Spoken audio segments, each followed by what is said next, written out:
के नाम में सलाम अर्ज करता हूँ। गिलगत की कलीसिया हमेशा हमारे दिलों में रहती है। हम खुदा का फजल देखकर हैरान हैं कि वो नामुमकिनात का खुदा है कि यहाँ पर चंद साल पहले मसीह का कोई मजबूत काम नहीं था, लेकिन उसने एक मौजज़ा किया कि आज यहाँ पर एक जिंदा कलीसिया है।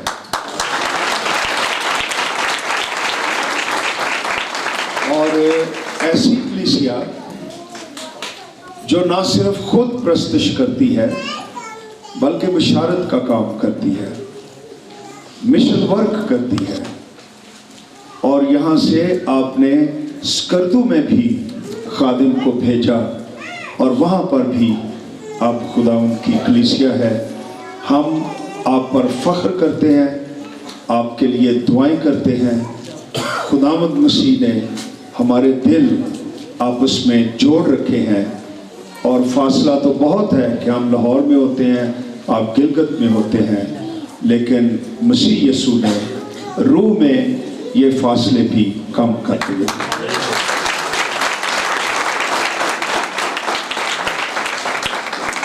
और मुझे पता नहीं इसमें कोई ख़ास बात है। खुदा ने अपना खादिम बख्शा गिलगत में तो वो भी सजाद, और स्कर्दू में कोई भेजा तो वो भी सजाद। अब मुझे नहीं पता कि तीसरा खादिम वो क्या होगा। तो हम जानते हैं, रूह में महसूस करते हैं कि खुदावंद यहाँ पर सैकड़ों हज़ारों खादिम जो हैं वो पैदा करेगा और उसका काम फैल जाएगा। Glory to Jesus. और साथ ही हम शुक्रिया अदा करना चाहते हैं। सबसे पहले तो आपकी कलीसिया का आपने हमें बुलाया। पास्टर सजाद, मेरा ख्याल कितने साल हो गए? नहीं, आप बुलाते हुए last time when we were here 8 साल 8 साल हो गए। तो 8 साल से वो हमें कह रहे थे, लेकिन पता नहीं ये कैसे 8 साल गुजर गए हैं कि हम यहाँ पर आए नहीं हैं। लेकिन हम इंतहाई खुश हैं आपकी दावत पर, आपके पासबान के लिए। पास्टर सलीम सादिक जो हमारे चेयरमैन हैं वो भी आए हैं, पास्टर बशीर आए हैं, उनकी फैमिली आई है, पास्टर परवेज़ कामरान आए हैं। मैं तो यही समझता हूँ कि वो भी हमारा ही हिस्सा है, हम उनके हिस्से हैं। And we belong to the same body of Jesus Christ and serving the same Lord. तो आइए पाक कलाम देखें। मुझे कहा तो गया कि ये बिशारती मीटिंग है, लेकिन मुझे लगता है कि ये ज़्यादातर ईमानदारी बैठे हुए हैं। हाँ, सेमिनार के भी लोग हैं, लेकिन आइए जी सारे सेमिनार ओके। तो फिर पता नहीं बिशारती मैसेज के लिए, लेकिन आओ हम पाक कलाम देखें। और रूहुल कुद्स के इल्हाम से जो बातें हम पढ़ेंगे उन पर गौर कीजिएगा। और इस पैसेज में जो हम पढ़ेंगे, खास बात खुदा के रहम और उसकी मोहब्बत हमारे लिए कितनी असीम है और कितने बड़े अजूबे सरंजाम देती है, इस बात पर गौर किया जाए। इफिसियों 2 बाब पहली 10 आयात हम पढ़ना चाहेंगे।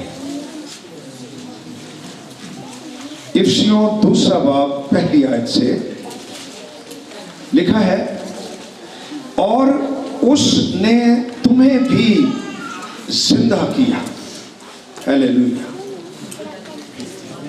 जब अपने कसूरों और गुनाहों के सबब से मुर्दा थे, जिनमें तुम पेशतर दुनिया की रवश पर चलते थे। اور ہوا کی عملداری کے حاکم یعنی اس روح کی پیروی کرتے تھے جو اب نافرمانی کے فرزندوں میں تاثیر کرتی ہے۔ ان میں ہم بھی سب کے سب پہلے اپنے جسم کی خواہشوں میں زندگی گزارتے اور جسم اور عقل کے ارادے پورے کرتے تھے اور دوسروں کی مانند طبعی طور پر یعنی نیچرلی غضب کے فرزند تھے، مگر خدا نے اپنے رحم کی دولت سے اس بڑی محبت کے سبب سے جو اس نے ہم سے کی، جب قصوروں کے سبب سے مردہ ہی تھے تو ہم کو مسیح کے ساتھ زندہ کیا۔ تم کو فضل ہی سے نجات ملی ہے اور مسیح یسوع میں شامل کر کے اس کے ساتھ جلایا یعنی جلا بخشی، ہمیں زندہ کر دیا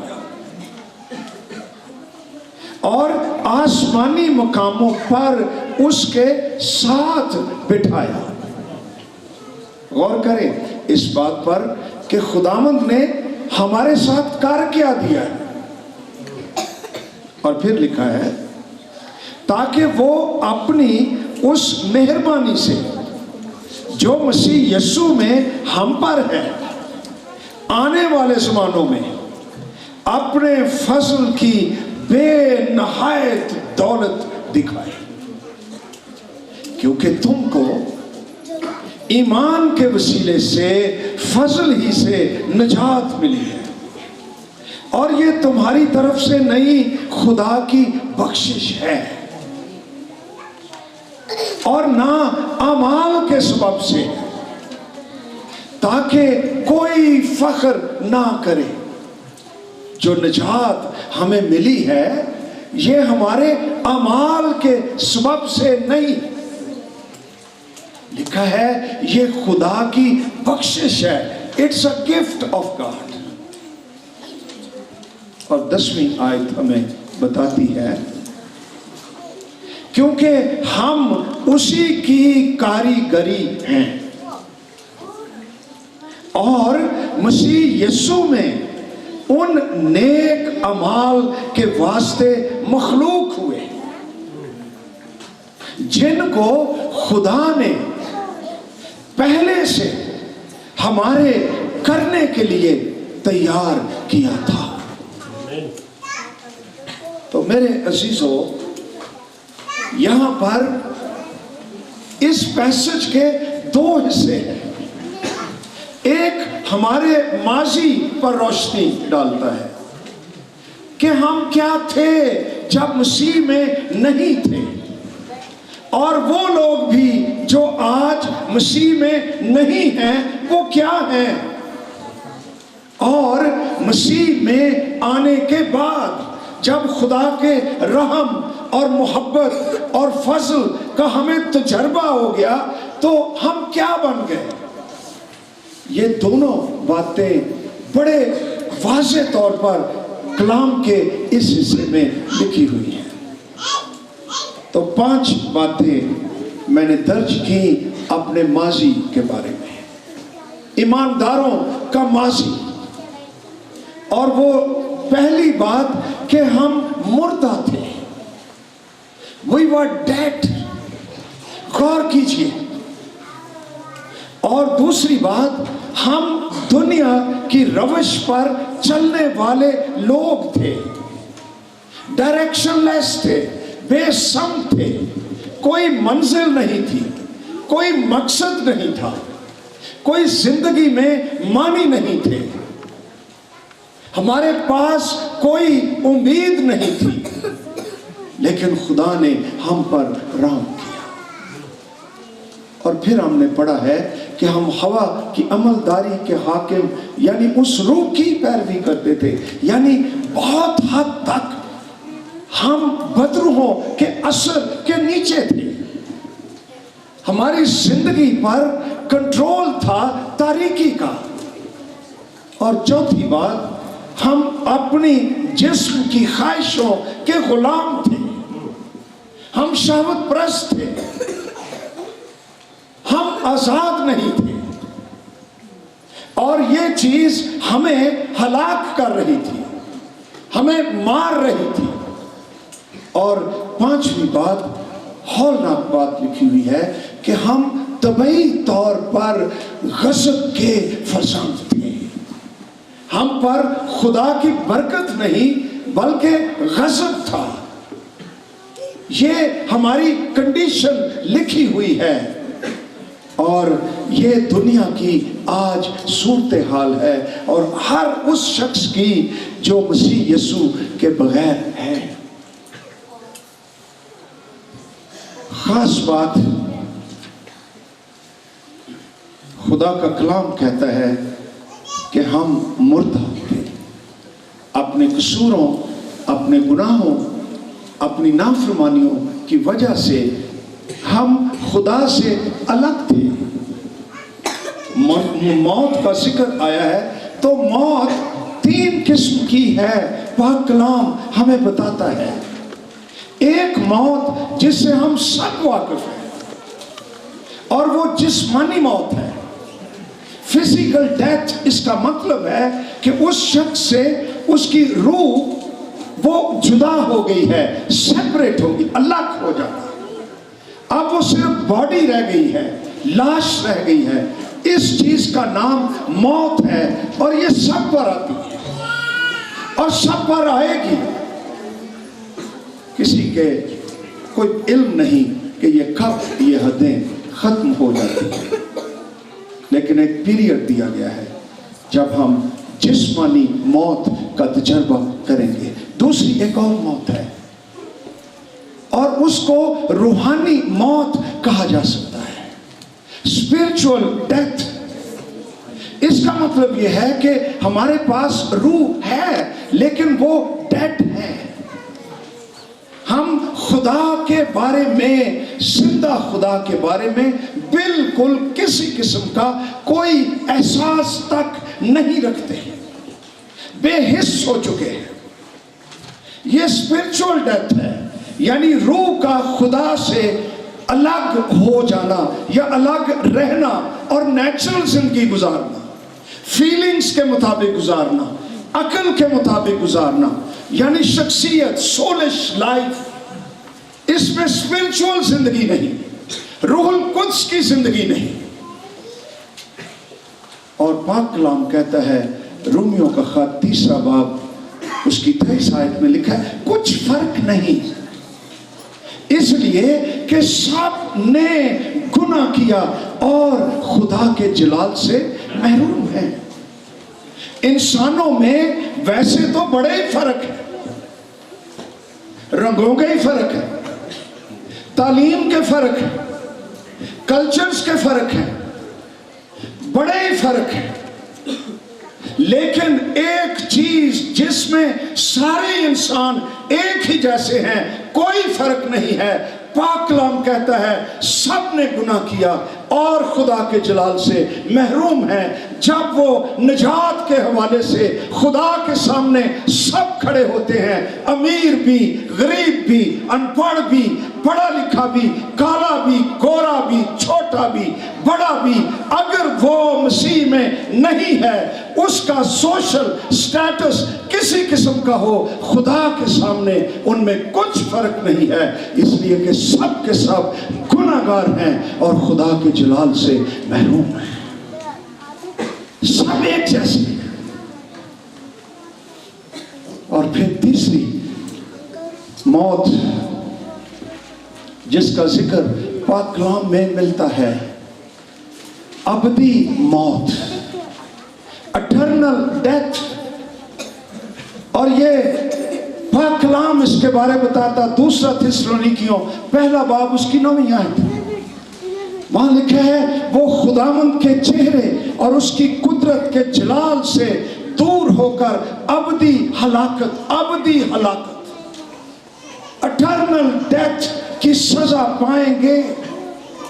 ये मसीह की दूसरी आमद के हवाले से लिखा है कि वो लोग जो बेईमान हैं, जो अंजील के दुश्मन हैं, जो कलीसिया को सताते हैं, एक दिन आने वाला है, खुदावंद आने वाला है, उसके चेहरे की तजल्ली से, उसके पाक रूह की कुदरत से ये लोग जो हैं ये दूर हट जाएंगे और अबदी हलाकत में चले जाएंगे। और ये खौफनाक बात है।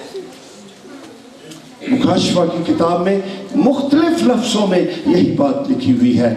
20 बाब में ग़ालिबन 14 और 15 आयत है, वहां लिखा है, फिर मौत और आलम अरवाह आग की झील में डाले गए। ये आग की झील दूसरी मौत है। कलाम में अबदी मौत को दूसरी मौत भी कहा गया है। और जिस किसी का नाम किताब हयात में लिखा हुआ ना मिला, वो आग की झील में डाला गया। और ये वो मौत है जो खुदा से हमेशा हमेशा हमेशा के लिए जुदाई है और इसका कोई आखिर नहीं है। और ये अबदी मौत, अबदी हलाकत दूसरी मौत है। हम मुर्दा थे, हम जिस्म की ख्वाहिशों के गुलाम थे। ये this is who we were, ये हम थे, ये हमारी सूरत हाल थी और हमारे लिए कोई नो वे आउट। इंसान ने इस हालत से निकलने के लिए बड़े रास्ते इख्तियार कर रखे हैं और उनमें सबसे बड़ा रास्ता मजहब का रास्ता है। लेकिन मजहब की रस्में, हमारी नेकियां, हमारे अमाल हमें किसी तरह भी रास्तबाज नहीं ठहरा सकते, निजात नहीं दे सकते। एक काम लिखा हुआ है और वो 4थी आयत में है, मगर खुदा ने अपने रहम की दौलत से उस बड़ी मोहब्बत के सामने एक रास्ता निकाला, हमें निजात देने का, जिंदगी देने का। और वो ये है, खुदा ने दुनिया से ऐसी मोहब्बत रखी कि अपना इकलौता बेटा बख्श दिया ताकि जो कोई उस पर ईमान लाए हलाक ना हो बल्कि हमेशा की जिंदगी पाए। ये खुदावंद का रास्ता है। और लिखा है उसकी मोहब्बत के सबब से जो उसने हमसे की, जब हम कसूरों के सबब से मुर्दा ही थे तो हमको मसीह के साथ जिंदा किया। Hallelujah. This is what Jesus did. और ना सिर्फ जिंदा किया, एक और काम कर दिया, हमें मसीह यीशु में शामिल कर दिया। ये कैसी शमूलियत, कैसी रिफाकत, कैसी शराकत। बादशाहों के बादशाह जलाली खुदावंद में हमको, ईमान लाने वालों को, मसीह के मानने वालों को मसीह में शामिल कर दिया। और ना सिर्फ शामिल कर दिया बल्कि लिखा हुआ है हमें उसके साथ जिंदा किया और आसमानी मुकामों पर उसके साथ बिठाया। कैसा काम खुदावंद ने अपनी मोहब्बत के साथ किया है। और ये हमारा यीशु है जिसकी बाबत अंजील बताती है, इब्तिदा में कलाम था। गौर करो, यीशु मसीह कौन था जिसके हम गीत गाते, जिसकी हम प्रस्तुत करते, जिसका प्रचार करते हैं, उसकी बाबत लिखा है इब्तिदा में कलाम था। यानी अज़ल से, अबद से, जब टाइम नहीं था, जब स्पेस नहीं था, जब कोई चीज नहीं थी, सिर्फ खुदा बाप, खुदा बेटा, खुदा रूहुल कुद्स था, इनके अलावा कुछ भी नहीं था। इब्तिदा में कलाम था और ये यीशु मसीह है। और कलाम खुदा के साथ था और कलाम खुदा था और कलाम मुजस्सम हुआ, खुदा मुजस्सम हुआ। ये यीशु मसीह है। और लिखा है उसके वसीले से उसने सब चीजें पैदा की हैं और कोई चीज ऐसी नहीं है जो उसके वसीले से या उसके बगैर पैदा हुई हो। सब चीजें यीशु मसीह के वसीले से, कलाम के वसीले से पैदा हुई हैं और वजूद रखती हैं और कायम हैं और काम कर रही हैं और बिल्कुल बेतरतीब नहीं होती हैं, इसलिए कि यीशु मसीह खुदा का कलाम है और उसमें कुदरत पाई जाती है।